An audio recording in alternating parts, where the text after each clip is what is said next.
Yashwant classes में आप सबका स्वागत है।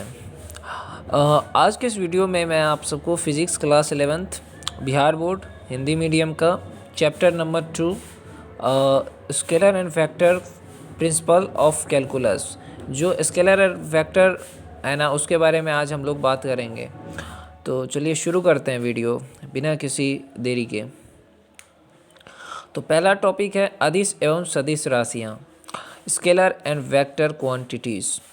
भौतिक राशियों को मुख्यतः दो भागों में विभाजित किया गया है। जो भौतिक राशियाँ उसको दो भागों में विभाजित किया गया है। एक होता है अदिश राशियाँ, दूसरा होता है सदिश राशियाँ।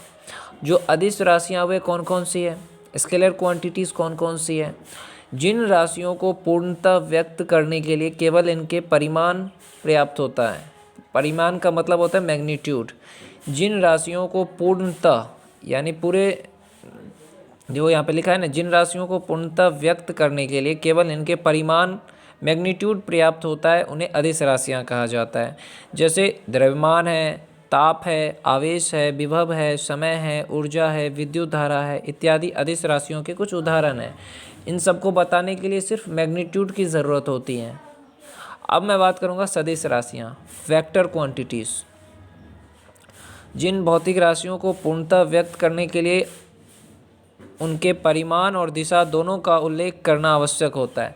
जो वेक्टर क्वांटिटीज़ होता है, जो सदिश राशियाँ होती है, उसको बताने के लिए आपको परिमाण और दिशा दोनों ज़रूरी होता है। तो उसे हम क्या बोलते हैं? सदिश राशियाँ। जैसे विस्थापन है, वेग है, बल है, संवेग है इत्यादि क्या है? सदिश राशियाँ हैं। तो समझ लिया होगा आपने, नोट कर सकते हो, आप स्क्रीनशॉट ले सकते हो। अब मैं बात करूँगा रिप्रेजेंटेशन ऑफ वेक्टर क्वांटिटीज़, जो उसको रिप्रेजेंट कैसे करते हैं वेक्टर क्वांटिटीज़ को। जैसे मुझे सदिश को रिप्रेजेंट करना है, ये सदिश वेक्टर v, तो इसको इस तरह से मैं, ये मैग्नीट्यूड है वेक्टर का, इसको इस तरीके से हम रिप्रेजेंट करते हैं। समझ में आ गया?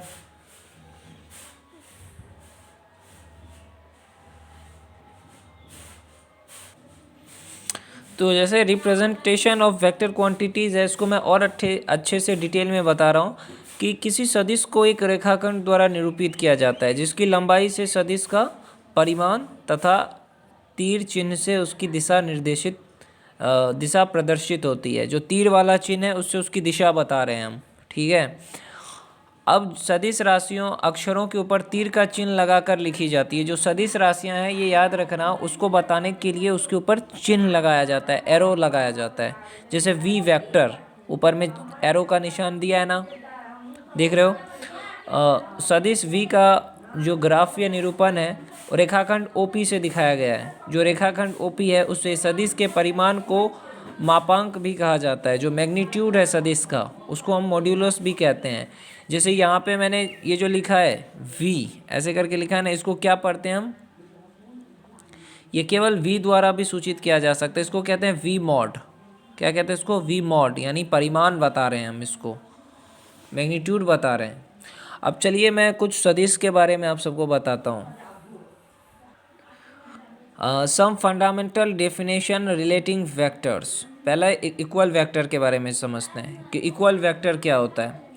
सभी समांतर सदिश जो पैरेलल वेक्टर है, जिनके परिमाण तथा दिशाएं समान होती है, इक्वल वेक्टर्स कहे जाते हैं। उदाहरण के लिए जैसे वेक्टर ए और वेक्टर बी इक्वल वेक्टर है, तथा सी और डी भी इक्वल वेक्टर है। यानी जिसमें क्या है कि जिनके परिमाण और दिशा दोनों समान होती है, ऐसे वेक्टर को क्या बोलते हैं? इक्वल वेक्टर बोलते हैं।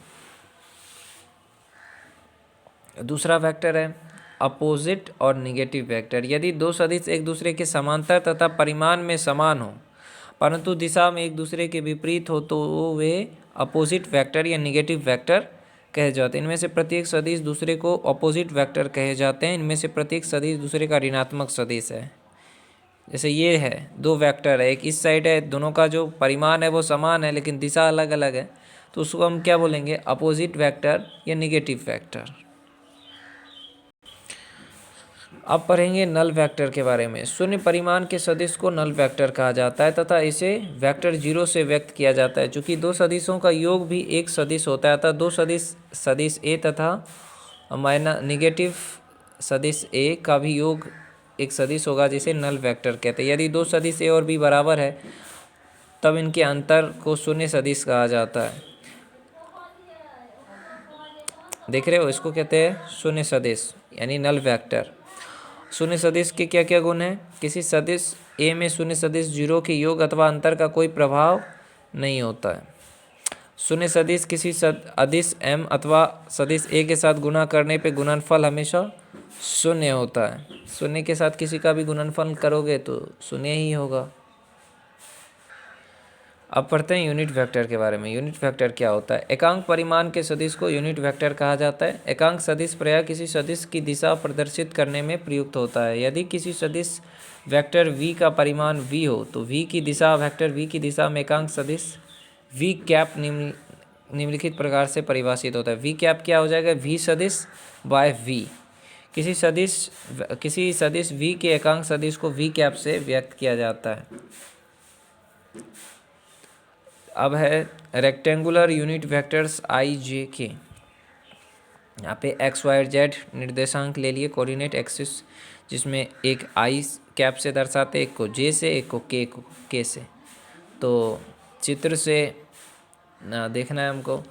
एक्स दिशा में किसी सदिश ए को ए आई कैप से व्यक्त किया जाता है। ए का मापांक ए, बी को इस तरह से।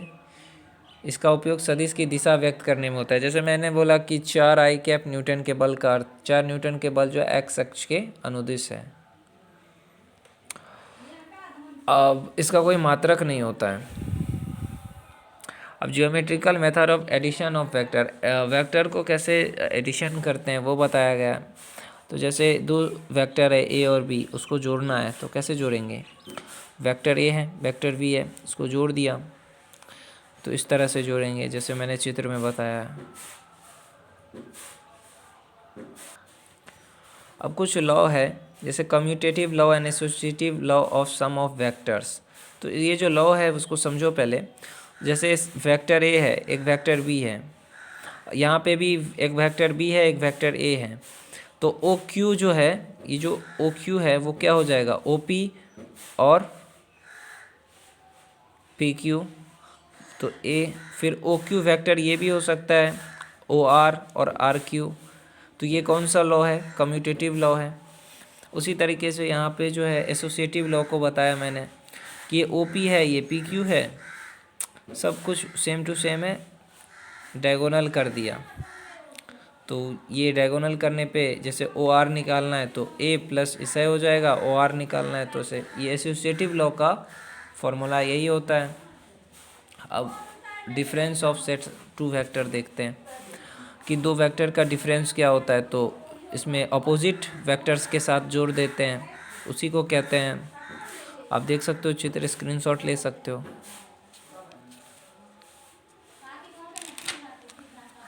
अब क्या है? Magnitude and direction of resultant vector, इसके बारे में समझना है। तो इस तरीके से है, एक Q N by P Q sine theta का क्या होता है? लंब बटे कर्ण होता है, कॉस थीटा आधार बटे कर्ण। तो उसी का फॉर्मूला लगाया यहाँ पे। फिर एक ट्रायंगल लिया ओ क्यू एन, तो उसका फॉर्मूला लगाया समकोण वाला, पाइथागोरस का थ्योरम। पाइथागोरस के थ्योरम के बाद सी निकल जाएगा आपका, ये सी निकल गया आपका। सी का मान अधिकतम होगा तो कॉस थीटा को +1 लिखेंगे, सी का मान में -1 लिखेंगे। अभी वही चीज़ में टेन थीटा लगा दो ओ क्यू एन में, तो टेन थीटा का जो फॉर्मूला होता है वो लगा देंगे, लंब बटे आधार। और अल्फ़ा कोण से निकाल लिया, tan inverse B sine theta, और बी का साइन थीटा पे 1 रखा, कॉस थीटा को 0 रखा, तो ये निकल गया टेन इनवर्स बी बाई ए। तो इस तरह से वीडियो ख़त्म करते हैं। अगले वीडियो में अगला टॉपिक हमारा होगा product of vector by scalar. अगर वीडियो अच्छा लगा तो चैनल को सब्सक्राइब करिए, वीडियो को लाइक करिए और शेयर करिए। और इसी तरीके से फिज़िक्स चैप्टर वाइज मैं आपको लेक्चर देते रहूँगा। Thank you so much for watching this video